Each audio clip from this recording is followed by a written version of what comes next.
I might never have known Dr. Munoz had it not been for the heart attack that suddenly seized me one forenoon as I sat writing in my room.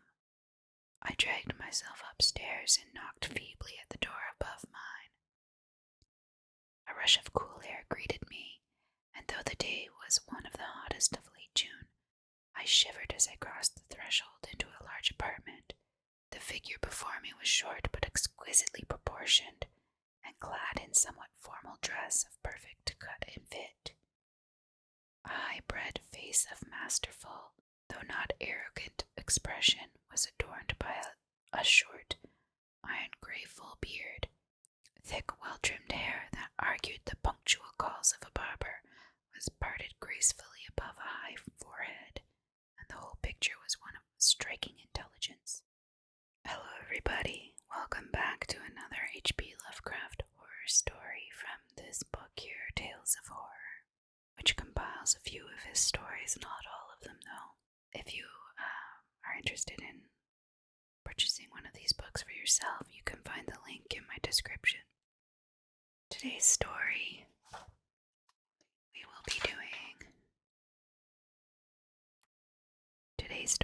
be Cool Air. Cool Air is page 140. If you enjoy whispered ASMR reading and or Lovecraft stories, please like and subscribe to help my channel. Thank you so much. Alright, I will not do very much preamble. Let's just get into it, shall we? Cool Air. You ask me to explain why I am afraid of a draught of cool air. Why I shiver more than others upon entering a cold room, and seem nauseated and repelled when the chill of evening creeps through the heat of a mild autumn day. There are those who say I respond to cold as others do, to a bad odor, and I am the last to deny the impression. What I will do is to relate the most horrible circumstance I ever encountered, and leave it to you to judge whether or not this forms a suitable explanation of my peculiarity. It is a mistake to fancy that horror is associated inextricably with darkness, silence, and solitude. I found it in the glare of mid-afternoon, in the clangor of a metropolis, and in the teeming midst of a shabby and commonplace rooming house, with a prosaic landlady and two stalwart men by my side. In the spring of 1923, I had secured some dreary and unprofitable magazine work in the city of New York, and being unable to pay any substantial rent, began drifting from one cheap boarding establishment to another in search of a room which might combine the qualities of decent cleanliness and durable furnishings and very reasonable price. It soon developed that I had only a choice between different evils, but after a time I came upon a house in West 14th Street, which disgusted me much less than the others I had sampled. This honestly reminds me of today's predicament with the rental housing crisis, at least where I live, which is Southern Ontario. Ontario is terrible now, just terrible. Even in the smallest towns is awful. The place was a 4-story mansion of brownstone, dating apparently from the late 40s, and fitted with woodwork and marble, whose stained and sullied splendor argued a descent from high levels of tasteful opulence. In the rooms, large and lofty, and decorated with impossible paper and ridiculously ornate stucco cornices, there lingered a depressing mustiness and hint of obscure cookery, but the floors were clean, the linen tolerably regular, and the hot water not too often cold or turned off, so that I came to regard it as at least a bearable place to hibernate, till one might really live again. The landlady, a slatternly, almost bearded Spanish woman named Herrero, did not annoy me with gossip or with criticisms of the late burning electric light in my third-floor front hall room, and my fellow lodgers were as quiet and uncommunicative as one might desire.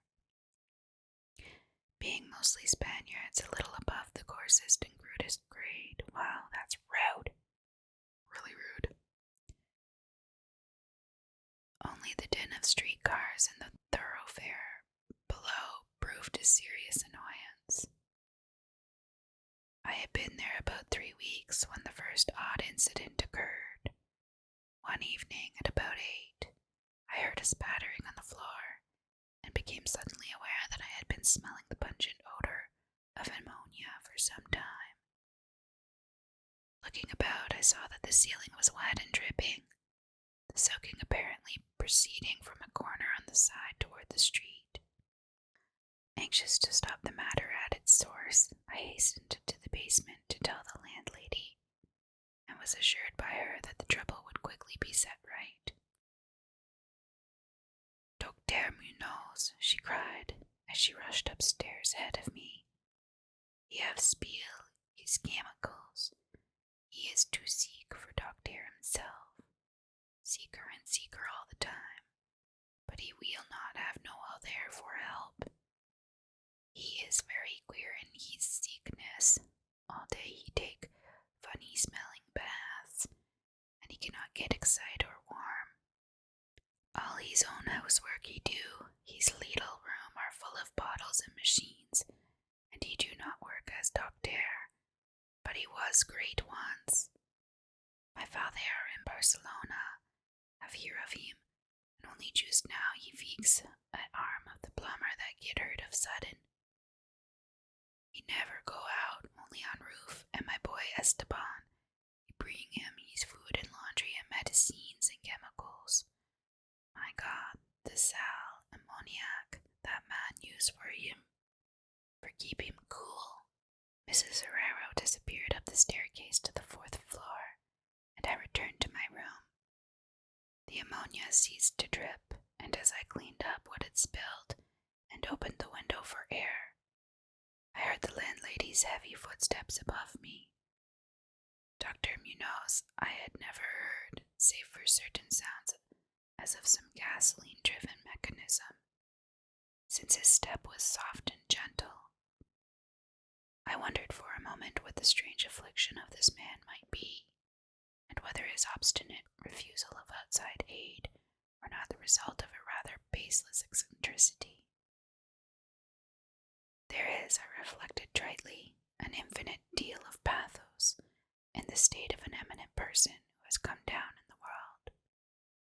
I might never have known Dr. Munoz had it not been for the heart attack that suddenly seized me one forenoon as I sat writing in my room.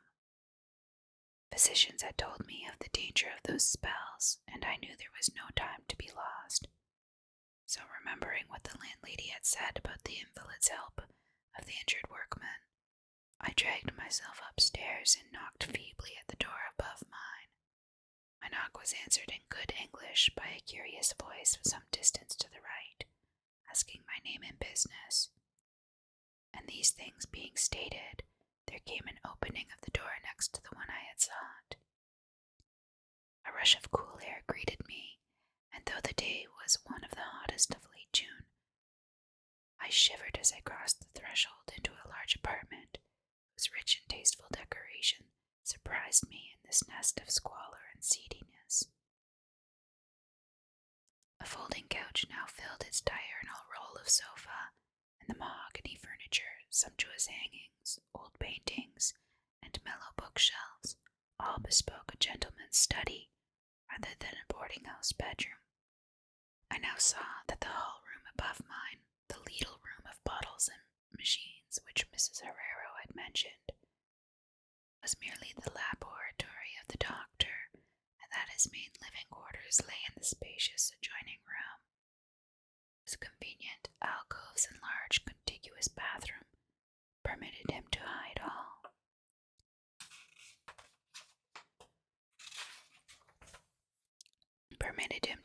Dressers and obtrusive utilitarian devices. Dr. Munoz most certainly was a man of birth, cultivation, and discrimination.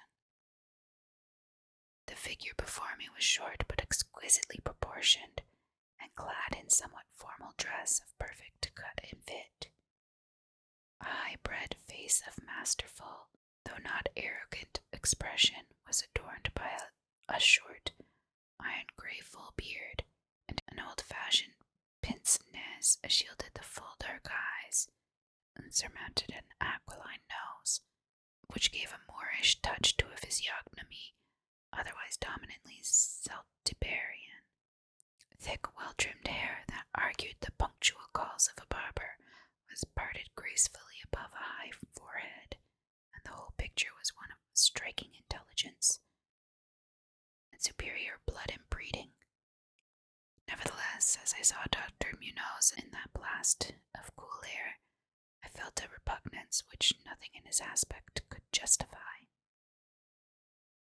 Only his lividly inclined complexion and coldness of touch could have afforded a physical basis for this feeling, and even these things should have been excusable considering the man's known invalidism. It might, too, have been the singular cold that alienated me, for such chilliness was abnormal on so hot a day, and the abnormal always excites aversion, distrust, and fear.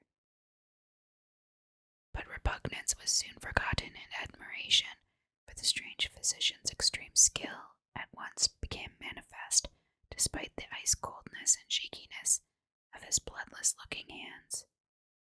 He clearly understood my needs at a glance, and ministered to them with a master's deftness, that while reassuring me in a finely modulated, though oddly hollow and timbreless voice, that he was the bitterest of sworn enemies to death, and had sunk his fortune and lost all his friends, in a lifetime of bizarre experiment devoted to its bafflement and extirpation. Something of the benevolent fanatic seemed to reside in him, and he rambled on almost carelessly as he sounded my jest and mixed a suitable draught of drugs fetched from the smaller laboratory room. Evidently, he found the society of a well-born man a rare novelty in this dingy environment, and was moved to unaccustomed speech as memories of better days surged over him. His voice, if queer, was at least soothing, and I could not even perceive that he breathed as the fluent sentences rolled urbanely out. He sought to distract my mind from my own seizure by speaking of his theories and experiments, and I remember his tactfully consoling me about my weak heart, by insisting that will and consciousness are stronger than organic life itself, so that if a bodily frame be but originally healthy and carefully preserved, it may, through a scientific enhancement of these qualities, retain a kind of nervous animation, despite the most serious impairments, defects, or even absences in the battery of specific organs.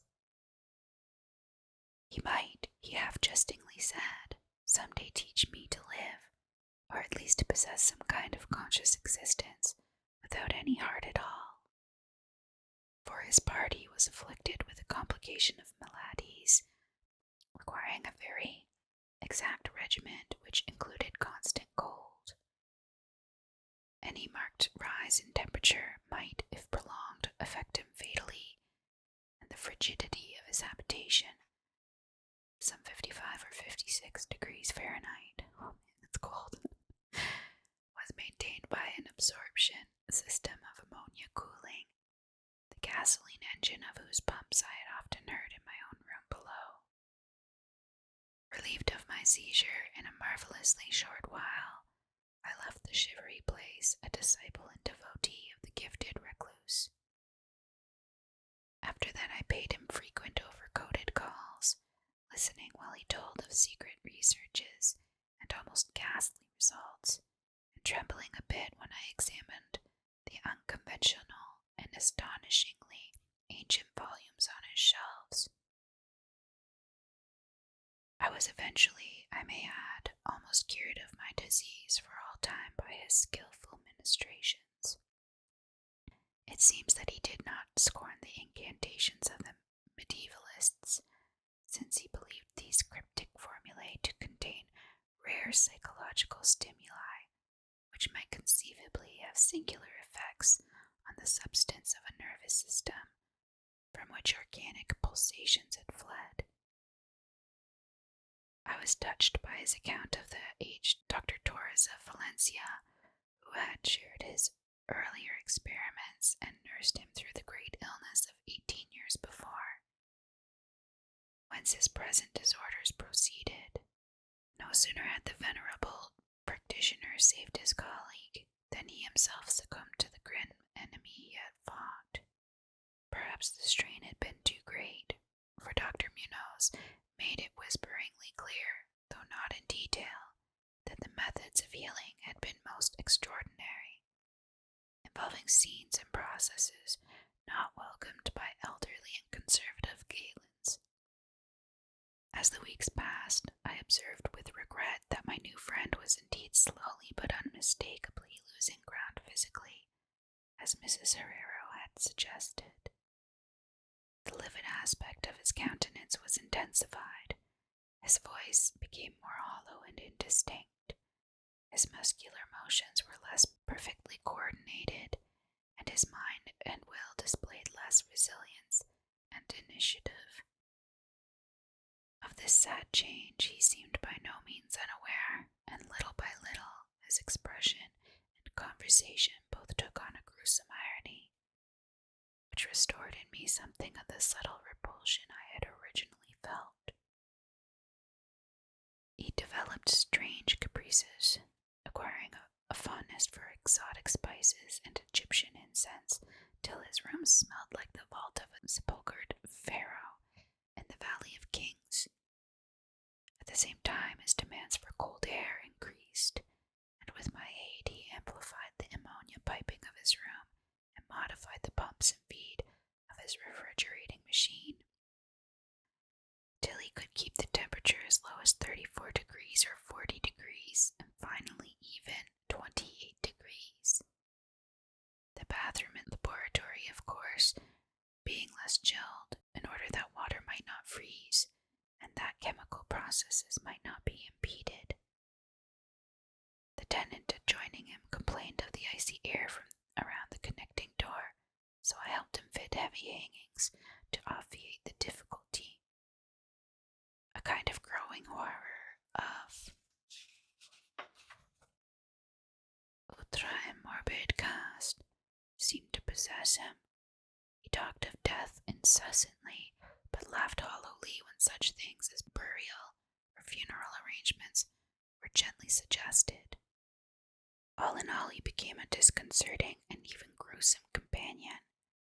Yet in my gratitude for his healing, I could not well abandon him to the strangers around him, and was careful to dust his room and attend to his needs each day.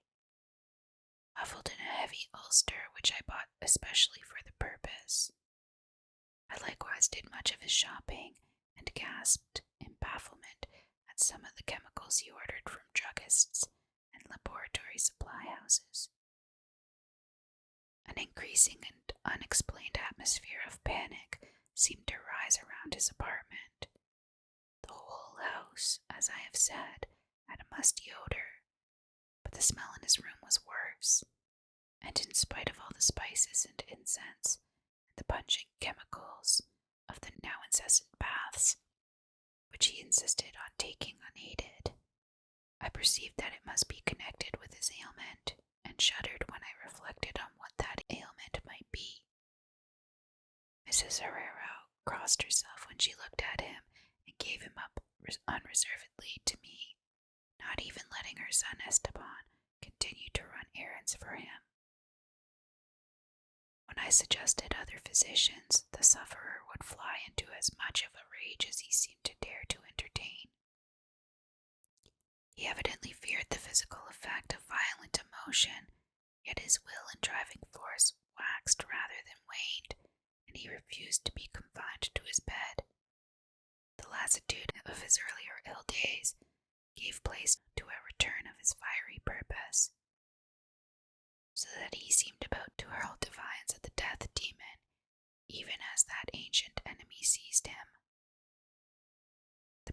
habits of eating, always curiously like a formality with him, he virtually abandoned, and mental power alone appeared to keep him from total collapse.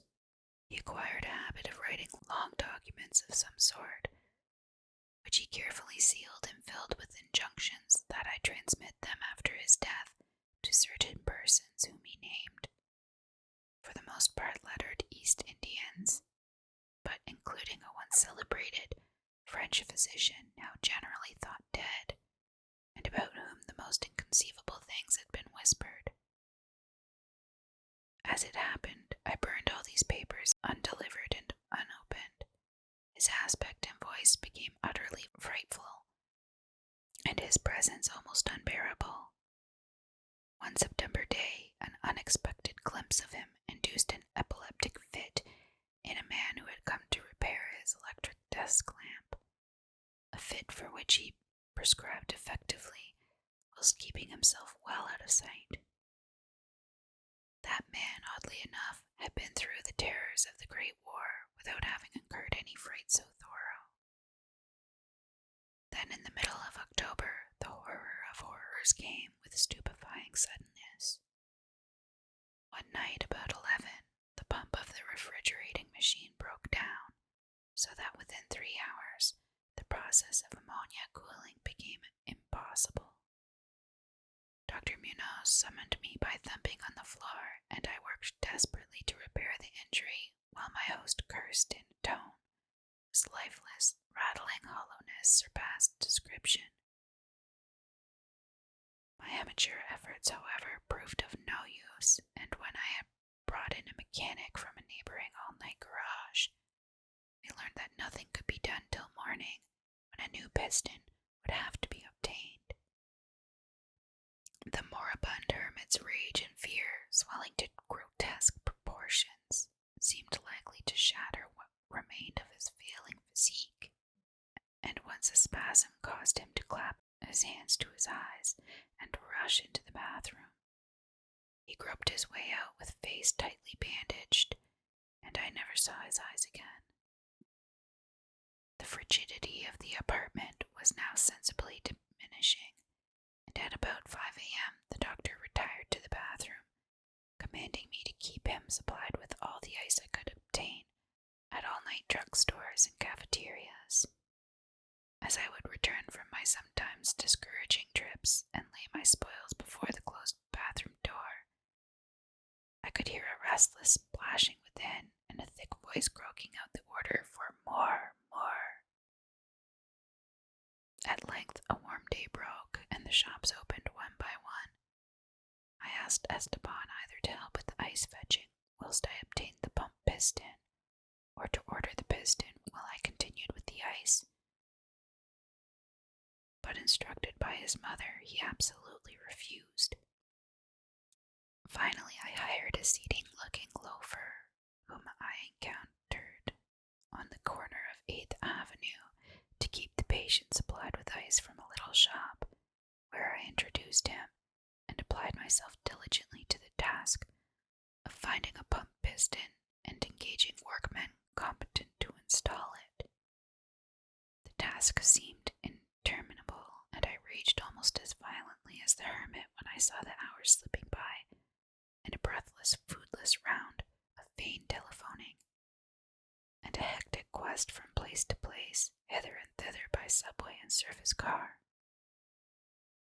About noon I encountered a suitable supply house far downtown, and at approximately 1:30 p.m.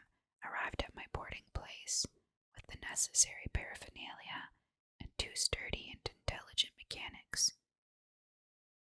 I had done all I could, and hoped I was in time.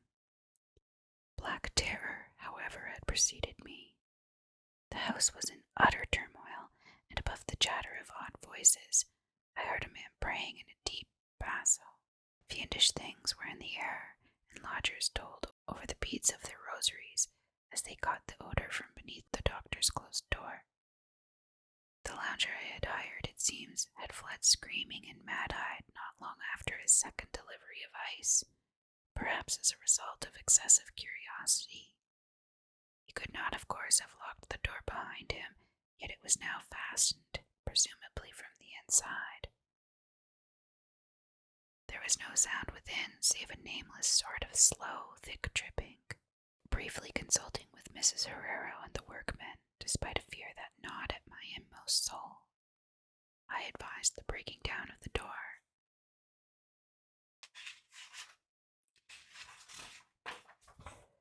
But the landlady found a way to turn the key from the outside with some wire device. We had previously opened the doors of all the other rooms on that hall and flung all the windows to the very top, now noses protected by handkerchiefs. We tremblingly invaded the accursed south room, which blazed with the warm sun of early afternoon.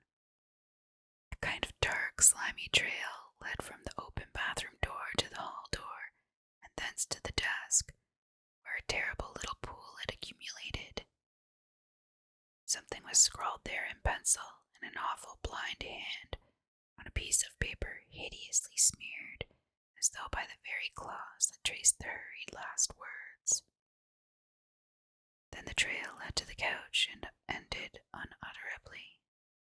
What was or had been on the couch I cannot and dare not say here, but this is what I shiveringly puzzled out on the stickily smeared paper, before I drew a match and burned it to a crisp.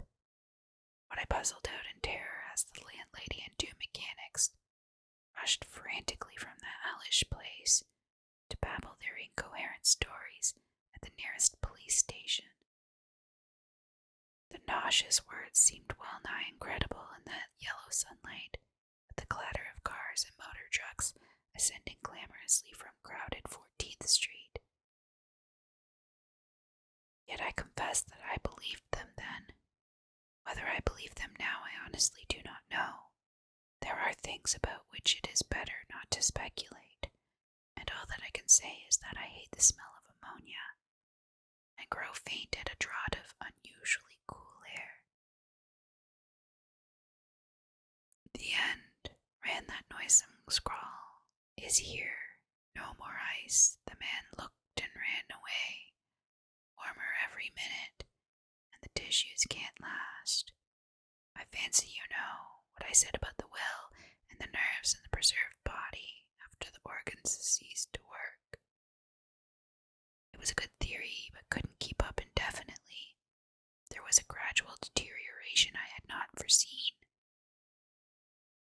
Dr. Torres knew, but the shock killed him. He couldn't stand what he had to do. He had to get me in a strange dark place when he minded my letter and nursed me back, and the organs never would work again. It had to be done my way, artificial preservation. For you see, I died that time 18 years ago. Oh, creepy. I wish he had gone more in depth into that story and how he preserved his body. Anyway, I hope you enjoyed that story. I quite like that one a lot. Please like and subscribe, and at the end of this video you will see the playlist full of Lovecraft stories if you'd like to listen to more. I have other playlists of other stories that I've read, such as dark fairy tales or mythology stories. So if you're interested in any of those, definitely check out my channel. Thank you so much for watching, and I will see you again